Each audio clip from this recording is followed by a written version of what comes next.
अस्सलामुअलैकुम, बोल न्यूज़ में खुशामदीद। मैं हूं शर्जील अरशद। मैं हूं आपके साथ रमशा साजिद। हेडलाइंस आप जान चुके हैं। बुलेटिन का आगाज करेंगे। सबसे पहले बात करेंगे मौलाना फजलुर रहमान की रिहाइशगाह पर पहुंच गया है।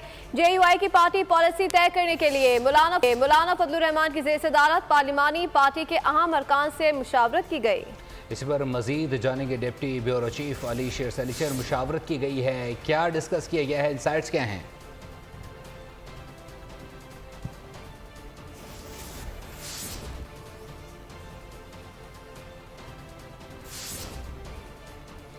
अली शेर से रब्ता बहाल करने की कोशिश की जा रही है। आपको पता तो चले कि 26वीं आईनी तरमीम का ये मामला है और इस पर PTI का वफ़द मौलाना फजलुर रहमान की रिहाइशगाह पहुँच गया है। JUI की पार्टी पॉलिसी तय करने का भी मामला है, क्योंकि जो PTI डिस्कस करेगी उसके बाद मौलाना फजलुर रहमान ने हुकूमत के साथ ये शेयर करना है कि उनका क्या मौक़िफ़ होगा। इससे कबल उनकी जानिब से बाकायदा तौर पर उनकी अपनी पार्टी में भी अहम क़यादत से मुलाकात हुई है। क्या डिस्कशन हुई है, PTI के साथ क्या डिस्कशन हुई है, इस तमाम तर सूरत को जानने के लिए डिप्टी ब्यूरो चीफ अली शेर इस वक्त हमारे साथ मौजूद हैं। अली शेर, बताइएगा, मौलाना से PTI के वक्त की मुलाकात हुई है, क्या इंसाइट्स हैं? मौलाना की इससे पहले अपने भी सीनियर अरकान से मुलाकात हुई थी, क्या फाइनलाइज किया गया है? मौलाना फजलुर रहमान से मुलाकात के लिए पाकिस्तान तहरीक इंसाफ का वफद जो है वो अभी अभी मौलाना की रिहाइशगाह पे पहुंचा है और अभी उनकी जस्ट मीटिंग शुरू हुई है, तो इसलिए ये इसमें से कि क्या फ़ाइनल होता है। लेकिन मैं ये बता सकता हूं कि गुज़िश्ता रात जो JUI और PTI की मीटिंग हुई थी उसमें ये वाला ऑप्शन डिस्कस किया गया था कि अगर हुकूमत जो है वो पुराने मुसवदे को, क्योंकि अरकान उसने जिस तरह भी पूरे किए हैं वो पूरे कर चुकी है, और अगर PTI जो है वोट नहीं देती और JUI भी वोट नहीं देती तो उसके नताइज क्या हो सकते हैं। ये PTI और JUI के दरमियान डिस्कस हुआ था। अभी पाकिस्तान तहरीक इंसाफ का वफद मौलाना की रिहाइशगाह पे पहुंच चुका है, लेकिन इससे पहले ही बहुत बड़ी खबर आ चुकी है और वो है सेनेटर कामरान मुर्तज़ा, जिनका ताल्लुक JUI से है। JUI के लीगल विंग को वो हेड करते हैं। उन्होंने ऑन रिकॉर्ड कहा है कि हुकूमत ने उन्हें राब्ता करके धमकी दी है कि अगर JUI ने 26वीं आइनी तरमीम को वोट ना किया तो फिर वो 3 मुसवदे 3 ड्राफ्ट तैयार कर चुके हैं। उनमें वो ड्राफ्ट भी शामिल है जो कि इब्तदाई ड्राफ्ट था, जिसमें मिलिट्री कोर्ट्स भी थी, जिसमें इस्लामी दफात इस्लामी आर्टिकल्स जो हैं वो भी शामिल नहीं थे। JUI के मुतालबे पर सूद के खात्मे के लिए 1 जनवरी 2028 की डेडलाइन दी गई।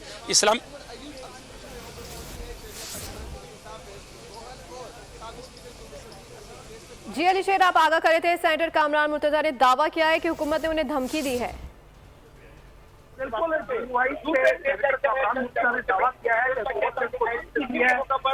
धमकी दी है कि अगर JUI ने 26वीं आइनी तरमीम, जिस पे पीपल्स पार्टी, JUI और PMLN में बड़ी हद तक इत्तफाक हो चुका है, JUI के 3 बड़े मुतालबात जो है वो माने गए हैं, जिसमें 1 जनवरी 2028 तक सूद के खात्मे की जो आर्टिकल था, आर्टिकल 38, उसको माना गया है, और उसके साथ साथ इस्लामी ज़राअती कौंसिल की जो सिफारिशात हैं उन पे 1 साल के अंदर उनको पेश करना और उस पर कानून साजी के नुक्ता नज़र से उसको देखना कि इसमें कौन सा कानून गैर इस्लामी है। और तीसरी चीज़ कि कोई भी बिल जो है सेनेट, कौमी असम्बली और सूबाई असम्बलियों में पेश होगा तो पेश होने के फ़ौरन बाद मुतलका सूबाई असम्बली, सेनेट या कौमी असम्बली में भेजा जाएगा कि उसमें कोई गैर इस्लामी चीज़ तो नहीं है।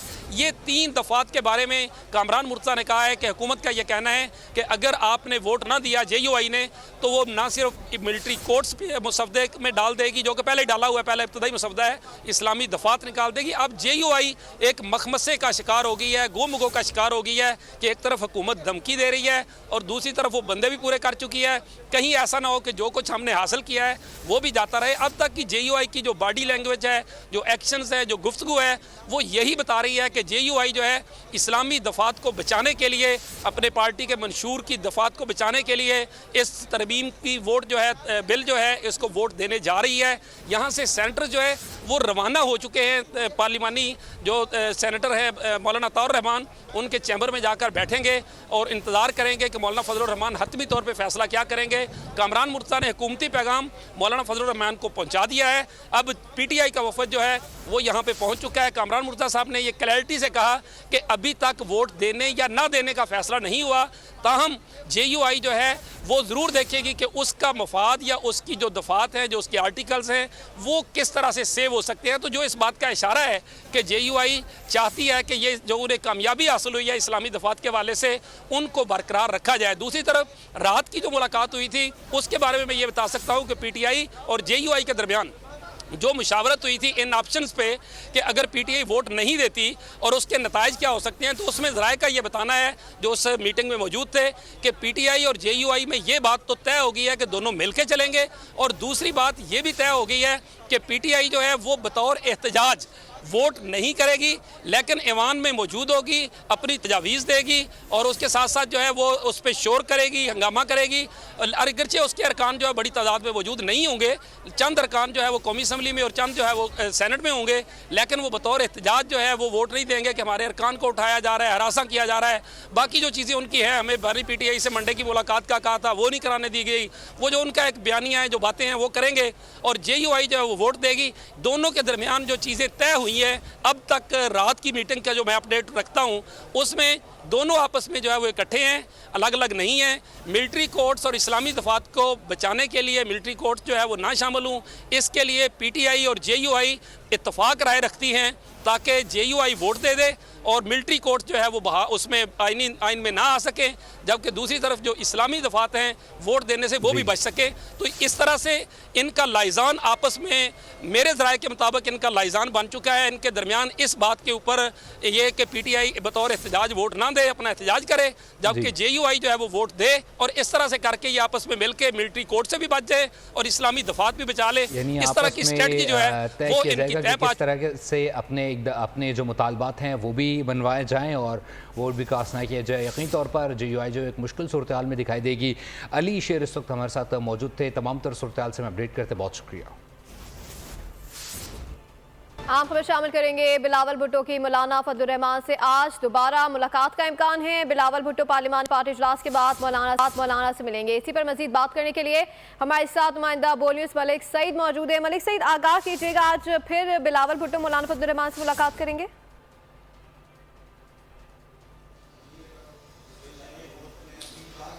जी बिल्कुल, अभी एक और अपडेट ये आई है कि बिलावल भुट्टो सरदारी की मौलाना फजलुर रहमान के साथ जो है वो टेलीफोनिक रब्ता हुआ है और मौलाना फजलुर रहमान ने यकीनदानी करवाई है कि मेरे नुमाइंदे इस वक्त सेनेट में पहुंच चुके हैं, जबकि मैं भी असम्बली हाल में आ रहा हूं। और ज़राए का ये दावा करते हैं कि मौलाना फजलुर रहमान ने यकीनदानी करवा दी है कि हम जो है आपको की तरमीम को वोट देने जा रहे हैं। जेयूआई जो है वो आइनी तरमीम को सपोर्ट करने जा रही है। ये अभी इतला आई है, हमें ज़राए के मुताबिक ने बताया। इसके अलावा ये भी पता लगा है कि बिलावल भुट्टो सरदारी कुछ देर बाद जो है वो मीडिया से भी टॉक करने वाले हैं, और इस हवाले से भी उन्होंने मीडिया को अलर्ट किया है कि शायद वो अभी से कुछ देर बाद मीडिया से बात करें। इसके अलावा आपको बताता चलूं कि आज सुबह से जो है वो मौलाना फजलुर रहमान के घर जो है हंगामी सूरत थी, वहाँ पे पीटीआई का डेलीगेशन आया, उसने जो है वो मुलाकात की मौलाना फजलुर रहमान से, और वहाँ पे पीटीआई की जानिब से भी यही ऐलान सामने आया कि वो पार्लियामेंट हाउस में आएंगे और कौमी असम्बली और सेनेट के इजलास में शिरकत करेंगे। अब से कुछ देर बाद जो है पीपल्स पार्टी की पार्लियामानी पार्टी का इजलास भी शुरू होगा, जिसमें बिलावल भुट्टो सरदारी अपने सियासी राब्तों से मुतल्लिक आगाह करेंगे। इससे कबल जो है बिलावल भुट्टो सरदारी वज़ीर आज़म शहबाज शरीफ, वज़ीर दाखिला मोहसिन नकवी और सदर ममलकत आसफ अली जरदारी की ऐवान सदर में भी मुलाकात हुई और अहम इजलास भी हुआ, जिसमें 26वीं आइनी तरमीम के मुतालिक तबादला ख्याल किया गया था। अगर हम बात करें, आज का सारा दिन जो है वो सियासी सरगर्मियों से भरपूर है, और अभी पीपल्स पार्टी के जो पार्लियामानी पार्टी का इजलास है, जबकि साथ ही काबीना। आपका शुक्रिया। आम खबर दें, 26वीं आइनी तरमीम का ये मामला है और विफाकी काबीना के इजलास ख़त्म हो गया है। विफाकी काबीना ने 26वीं आइनी तरमीम के मुसवदे की मंजूरी दे दी है। विफाकी काबीना ने 26वीं आइनी तरमीम के मुसवदे की मंजूरी दे दी है। विफाकी काबीना का इजलास वज़ीर आज़म शहबाज शरीफ की ज़ेर सदारत जारी था, और जिसके बाद बताया जा रहा है कि विफाकी काबीना ने 26वीं आइनी तरमीम की मुसवदे की मंजूरी दे दी है। 26वीं आइनी तरमीम के मुसवदे की मंजूरी विफाकी काबीना की जानिब से दे दी गई है। जेयूआई की जानिब से भी बाकायदा तौर पर पीपल्स पार्टी, जेयूआई और नून लीग इस हिकमत अमली में साथ साथ हैं। मजीद जान लेते हैं फ़ाद चौधरी से। फ़ाद, बताइएगा, इस वक्त इतलात आ रही है विफाकी काबीना ने 26वीं आइनी तरमीम की मंजूरी दे दी है। जी बिल्कुल, आज वज़ीर-ए-आज़म शहबाज शरीफ की ज़ेर सदारत वफाकी काबीना का अहम इजलास हुआ, जिसमें 26वीं आईनी तरमीम के बिल के मसवदे की मंजूरी दे दी गई है। ज़राए के मुताबिक वफाकी काबीना ने जो मुतफ़िका ड्राफ्ट है, जो कि मुस्लिम लीग नून और पीपल्स पार्टी ने मुश्तरका तौर पर तैयार किया था, उसकी मंजूरी दे दी है। और ज़राए का ये भी दावा है कि जमीयत उलमाए इस्लाम जो है इस ड्राफ्ट से मुत्तफिक है। ज़राए का कहना है कि जो ड्राफ्ट मंजूर किया गया है उसमें 56 नुकात जो है वो शामिल हैं। बहरहाल अभी हतमी ड्राफ्ट को मंजूर किया गया है वो सामने नहीं है, लेकिन बड़ी खबर ये है कि मुत्तफिका ड्राफ्ट मंजूर किया गया है, जिसमें JUI की हिमायत भी इसमें शामिल है। हुकूमत का दावा है कि पीपल्स पार्टी और वफाकी हुकूमत ने जो मिलकर ड्राफ्ट तैयार किया था उस मौलाना फजलुर रहमान रजामंद हैं। और अब से कुछ देर बाद सेनेट का शुरू में 26वीं आईनी तरमीम का बिल और इस काबीना के इजलास के हवाले से वफाकी वज़रा भी कुछ देर में मीडिया से गुफ्तगू करेंगे। जी फौज चौधरी, बताइएगा, बताया जा रहा था अभी मलिक सईद अवान बता रहे थे कि बिलावल भुट्टो भी मीडिया से गुफ्तगू करेंगे। कब तक एक्सपेक्ट किया जा रहा है और सेनेट का इजलास 3 बजे का टाइम था, कब तक शुरू होगा? जी देखिए, वैसे तो सेनेट का इजलास 3 बजे तलब किया गया था, लेकिन वफाकी काबीना के इजलास के बाइस उसमें कुछ ताख़ीर है और किसी वक्त भी सेनेट का इजलास शुरू हो सकता है। बिलावल भुट्टो जरदारी, जो कि पीपल्स पार्टी की पार्लिमानी पार्टी के इजलास की सदारत कर रहे थे, वो भी मीडिया से अभी गुफ्तगू करेंगे। और वफाकी हुकूमत के नुमाइंदे जो है वफाकी वज़रा, वो वफाकी काबीना के इजलास के हवाले से डिटेल्स जो है वो मीडिया से गुफ्तगू में पेश करेंगे। जी बहुत शुक्रिया फौज चौधरी, हमें अपडेट कर रहे थे। तमाम तैयारियां मुकम्मल हैं। ऑप्शन ए पर अमल ना हुआ तो बी और सी भी मौजूद है। आज ये मामला हल हो जाएगा। वज़ीर इत्तलात अता तारा ने काबीना इजलास से कबल खुशखबरी सुना दी। कहा, हमारे पास बहुत से ऑप्शन दस्तयाब हैं, किसी एक ऑप्शन के तहत आईनी तरमीम मंजूर हो जाएगी। इस तरह की मामला लग जाएगा और जो भी ऑप्शंस हैं, किसी ना किसी का मतलब होता है मंजूर होगा यार। नहीं, जो दीगर ऑप्शंस हैं, मैं वही बात कर रहा हूँ, मंजूरी की जो ऑप्शंस हैं उनमें से कोई एक ऑप्शन जो है वो काम आ जाएगी। पहली कोशिश तो यही है मुतफ़िका, फिर ऑप्शन बी है और ऑप्शन सी है। और ख्वाजा आसिफ की गुफ्तगू कहते हैं कि आज छुट्टी का दिन है, सबकी छुट्टी हो जाएगी, दोनों ऐवानों से आज तरमीम पास हो जाएगी। ऑपोजिशन दावे ना करे तो और क्या करे। ख्वाजा आसिफ ने कहा है कि आज छुट्टी का दिन है, सबकी छुट्टी हो जाएगी, दोनों ऐवानों से आज 26वीं आईनी तरमीम पास हो जाएगी। ऑपोजिशन सिर्फ दावे कर रही है, उसका काम दावे करना है, वो दावे ना करे तो और क्या करे। यह बयान सामने आया वज़ीर दिफा ख्वाजा आसिफ का, जिन्होंने कहा है कि आज छुट्टी के दिन सबकी छुट्टी हो जाएगी। मंजूरी तक हो गई है तकरीबन, लेकिन अगर सुबह दोबारा कोई तब्दीली हुई तो दोबारा मंजूरी कह सकते हैं ना। जी हाँ, बिल्कुल, अगर जरूरत पड़ी तो दोबारा ही बुलाया जा सकता है, लेकिन इस वक्त जो ड्राफ्ट है वो PTI डायलॉग और जमहूरी अमल पर यकीन नहीं रखती। मुशीर बराए सियासी उमूर राना सनाउल्लाह के काबीना इजलास से कबल मीडिया से गुफ्तगू कहा कि इत्तेफाक राय होता है तो हमारी ख्वाहिश है कि मौलाना साहब मुसवदा पेश करें। मौलाना साहब की तरफ से हतमी जवाब मौसूल हो चुका है। आज हर हाल में वफाकी काबीना मुसवदे की मंजूरी देगी। आज जो कॉन्स्टिट्यूशनल अमेंडमेंट्स हैं वो इंशाल्लाह आज पास हो जाएगा। नहीं, PTI जो है वो तो मेरा ख्याल है उनकी सियासी कमेटी की आज मीटिंग थी सुबह, तो वो तो डिस्कार्ड कर जो उनका यानी एजेंडा है कि वो ना डायलॉग पे यकीन रखते हैं, ना जमहूरी अमल पे यकीन रखते हैं, तो उन्होंने तो उसके मुताबिक बाइकआउट का ऐलान कर दिया। मौलाना साहब जो है जिस एजेंडे पे उनकी अंडरस्टैंडिंग हुई है पीपल्स पार्टी से भी और PMLN, तो अगर वो मुसवदा पेश होता है तो हमारी ये ख्वाहिश होगी कि मौलाना पेश करें। नहीं, मौलाना से अब कोई बातचीत नहीं चल रही। मौलाना ने जो है वो कल रात जो प्रेस कॉन्फ्रेंस हुई उसमें उन्होंने कहा था कि कल मुझे जवाब मिल जाएगा PTI की तरफ से।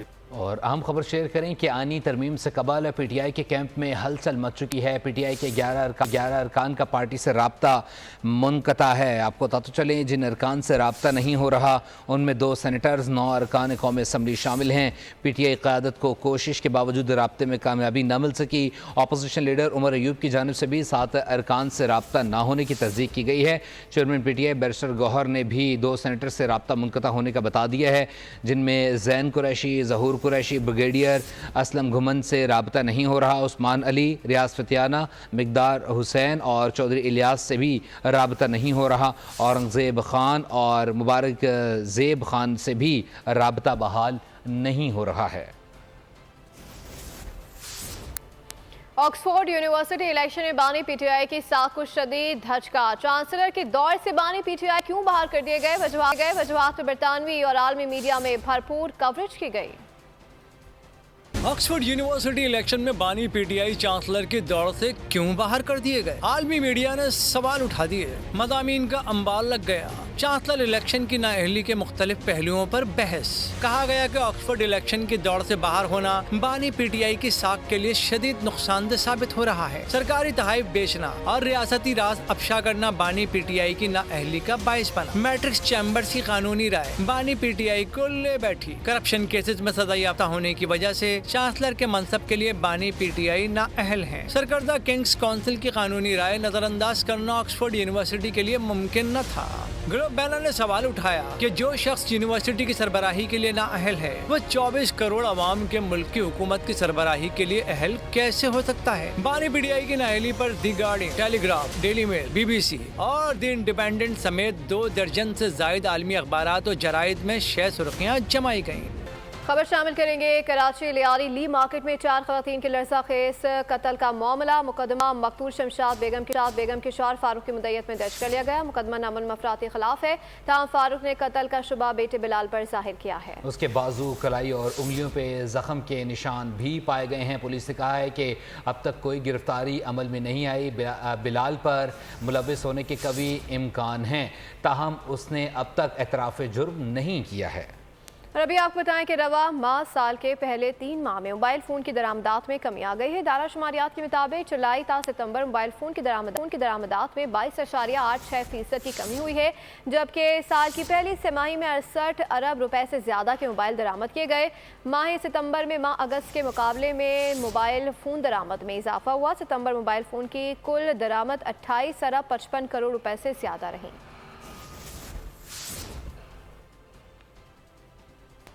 और अमेरिका में नए सदर का इंतखाब कबल इंतखाबात के लिए पोलिंग की तैयारियां मुकम्मल कर ली गई हैं। रियासत टेक्सास के शहर ह्यूस्टन में 8 इस्लामी मराकज़ और मसाजिद को पोलिंग स्टेशन का दर्जा दे दिया गया है।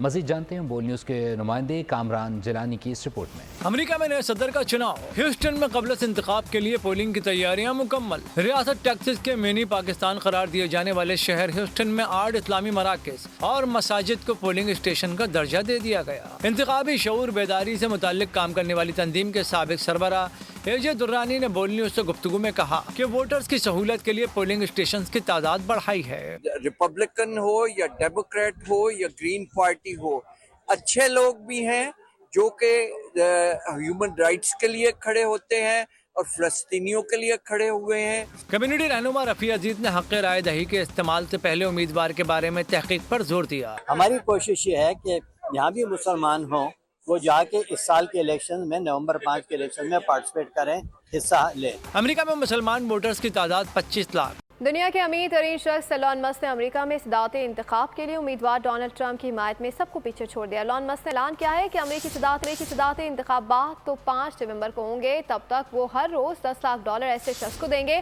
जो अमेरिकी आइन की हिमायत में उनकी पटिशन पर दस्तखत करेगा। मीडिया रिपोर्ट के मुताबिक साबिक सदर डोनाल्ड ट्रंप के लिए पेनसिल्वेनिया के एक रैली में एलन मस्क ने शिरकत करने वाले शख्स को पहला $10 लाख का चेक दिया।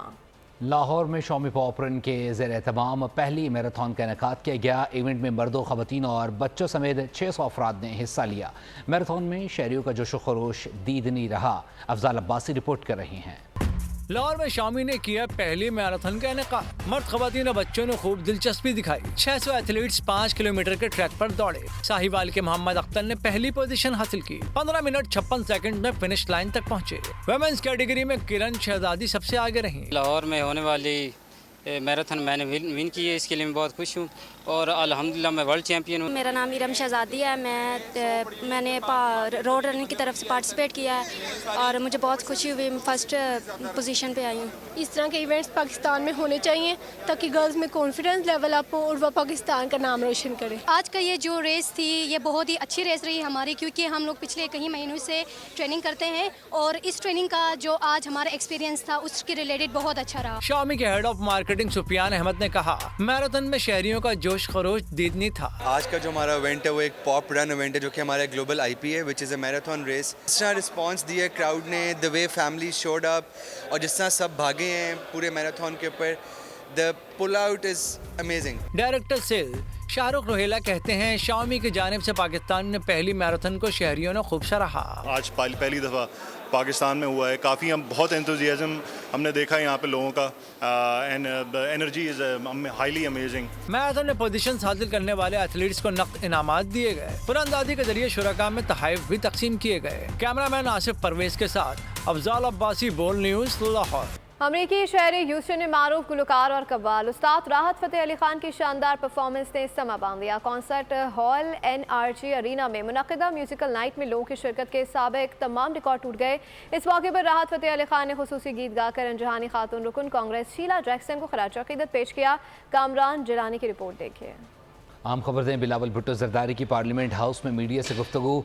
कहा, आज एक तारीखी दिन है। मौलाना फजलुर रहमान से टेलीफोनिक राबता हुआ है। साथ ही साथ उन्होंने कहा कि JUI ने अपनी तरमीम मसवदे पर उन्होंने कहा कि मौलाना फजलुर रहमान ने शुक्रिया भी अदा किया है। साथ ही साथ मौलाना फजलुर रहमान ने पार्टी सेनेटर्स को इजलास में शिरकत की हिदायत भी की है। JUIFA के सेनेटर पार्लियामेंट हाउस पहुँच गए हैं। बिलावल भुट्टो जरदारी ने मज़ीद क्या कहा है, ये आपको सुनवाते हैं। 26th कॉन्स्टिट्यूशनल अमेंडमेंट डे मुबारक हो। इंशाअल्लाह ताला आज पाकिस्तान के तमाम सियासी जमातें अपना एक बहुत अहम जिम्मेदारी अदा करने जा रही हैं और हम इस मुल्क की आइन साजी का जो अमल है, जो कि मेरे ख्याल में, मेरी नज़र में हमारा सबसे अहम रिस्पॉन्सिबिलिटी, सबसे सीरियस रिस्पॉन्सिबिलिटी, सबसे इम्पोर्टेंट रिस्पॉन्सिबिलिटी यही है। उस सिलसिले में हम अपने चार्टर ऑफ डेमोक्रेसी में जो किए गए वादे थे, जहाँ तक जुडिशल रिफॉर्म्स की बात है, हम उनको मुकम्मल करने जा रहे हैं। सियासी तौर पे, ज़ाती तौर पे ये मेरे लिए एक बहुत बड़ा दिन है, इसलिए मैं अपनी वालदा की नामुकम्मल मिशन की एक नुक्ता इंशाअल्लाह ताला पूरे करना जा रहा हूँ। न्यूज़ बुलेटिन से फिल वक्त के लिए इतना ही। मज़ीद बाखबर रहने के लिए विजिट कर सकते हैं हमारी वेबसाइट bolnews.com। देखते रहिए बोल। सब्सक्राइब करें और बेल दबाएं ताकि कोई खबर रह न जाए।